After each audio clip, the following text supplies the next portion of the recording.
திமுக அரசு எதிர்த்தே பல போராட்டங்கள் நடத்திருக்கிறோம். இங்கே துப்பாக்கி சூடு நடத்தல, ஆனால் என்கவுண்டர் நடந்துட்டு இருக்கு, கஸ்டோடியல் டெத் நடந்துட்டு இருக்கு, ஆனால் சட்டம் ஒழுங்கு சிறப்பாக இருக்கு. இதெல்லாமே எல்லா மாநிலங்களிலும் நடக்கிற விஷயம் தான். என்கவுண்டர் ஆம்ஸ்ட்ராங்குடைய கொலையை பார்த்த பிறகு உங்களால் சொல்ல முடியுது. இது நீங்க அதோட ஒப்பிடுறது சரியில்லை. அது நாம ஆம்ஸ்ட்ராங் படுகொலையை நியாயப்படுத்துறோமா? அவர் வீட்டு வாசல்ல இருந்து நடக்குது. நான் சொல்றேன், எங்கேயோ காட்டுக்குள்ள நடந்தா கூட இந்த மாதிரி சம்பவங்கள், குற்றச்சம்பவங்கள் நடக்குது. ஆனா சட்டம் ஒழுங்கு மாநில அளவில் பதற்றத்தை ஏற்படுத்தக்கூடிய அளவுக்கு கடந்த காலங்களில் நடந்த மாதிரி இப்போ இல்லைன்ற அந்த அளவுக்கு இல்லை. ஓகே, எம்ஜிஆர் காலத்திலே, ஜெயலலிதா காலத்திலே, கலைஞர் காலத்திலே துப்பாக்கி சூடு அங்கே நடந்துச்சு. இப்போ ஸ்டெர்லைட் பிரச்சனை நடந்துச்சு, ஃபயரிங் நடந்துச்சு. அது அந்த அளவுக்கு தமிழ்நாட்டுக்குள்ள இந்த 5 வருஷம் இது நடந்திருக்கா?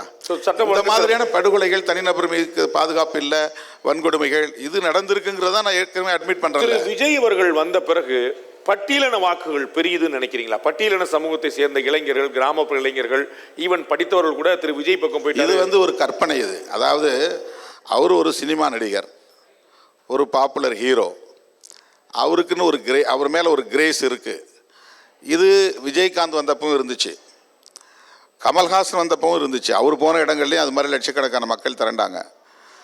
இப்ப விஜய் வந்தப்பவும் இருக்கு. நான் வெறும் கூட்டமா பார்க்கல, ஒரு சமூகம் ஒரு பின்னாடி. அதுதான் சொல்றேன். இப்ப அது என்னன்னா, எஸ்சி சமூகத்தை சார்ந்த இளைஞர்கள் மட்டும்தான் சினிமா மாயைக்குள்ள போய் விழுந்துடுறாங்க அப்படிங்கிற மாதிரி ஒரு குற்றச்சாட்டு. இது அப்படி கிடையாது. சொல்லல, நான் உங்களுடைய வாக்குகள் பிளவுதான் கேட்கிறேன். அப்படி வாய்ப்பே இல்லை. கரூர்ல இறந்த 41 பேர்ல 13 பேர் பட்டியலினத்தவர்கள். கரெக்ட். அதை வச்சு மட்டும் நம்ம ஒரு முடிவு வந்துட முடியாது. இப்போ மற்றவங்களும் இறந்துருக்காங்க. 43 பேர்ல 13 பேர் மற்ற சமூகம் இல்லாம சேர்ந்து நீங்க எஸ்சி ஓபிசி எடுத்துக்கிட்டா கூட ஓபிசி இப்ப அதிகமாகுது. இல்ல, ஆமா, அதெல்லாம் அது நிறைய 13 பேர், 41 பேர்ல 13 பேர் தான் எஸ்சி தான், மிச்சம் பூரா ஓபிசி தானே.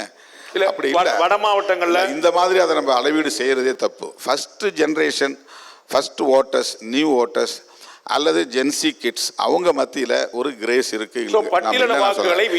எல்லா செக்ஷன்லயும் அவருக்கு ஃபர்ஸ்ட் ஜெனரேஷன் ஓட்டர்ஸ் அவங்களுக்கு ஓட்டு போடுவாங்க. அது நம்ம யாரும் மறுக்க முடியாது. அது ஒவ்வொரு தலைமை வர்ற நேரங்களையும் எஸ்சி ஓட்டு பிளவுபடுதுன்னு சொல்ற அளவுக்கு இல்ல. அங்க ஒரு 4 பேர் போவாங்க, எல்லா சமூகத்திலும் போற மாதிரி. எஸ்சி மக்கள் மட்டும்தான் அதிகமா போறாங்க அப்படிங்கிற பார்வையே தப்புன்ற நான். அப்படி எல்லா சமூகத்திலும் போறாங்க. நாங்க கிராமத்துக்கு போறோம், தினம் கிரவுண்ட்ல நிக்கிறோம். நான் ஒரு 4 சுவருக்குள்ள இருந்துகிட்டு அரசியல் பண்ணல, நாள்தோறும் மக்களை சந்திக்கிறோம். அந்த மாதிரி எந்த இம்பாக்ட் எங்களுக்கு தெரியல. மைனாரிட்டி ஓட்டை முதல் முறையாக திரு விஜய் பிரிக்கிறாரா? கிறிஸ்டியன் ஓட்டு, முஸ்லீம் ஓட்டு முதல் முறையாக பிரிக்கிறார். இது எலெக்ஷன் பிறகுதான் நமக்கு தெரிய வரும். ஆனா இதுவும் ஒரு கற்பனையா தான் பேசப்படுகிறது. இவர் கிறிஸ்டியன், அதனால கிறிஸ்டியன் முழுக்க அவர் ஓட்டு போட்டுருவாங்க அப்படின்னு ஒரு விஷயம் பண்றாங்க. ஒரு டார்கெட் என்னன்னா, மைனாரிட்டிஸ் ஓட்டு டிஎம்கே அலையன்ஸுக்கு முழுமையாக போயிடக்கூடாது, அதை தடுக்கணும். அதை தடுக்கிறதுக்கு விஜய் பயன்படுவார் அப்படிங்கிற ஒரு பார்வை இருக்குது.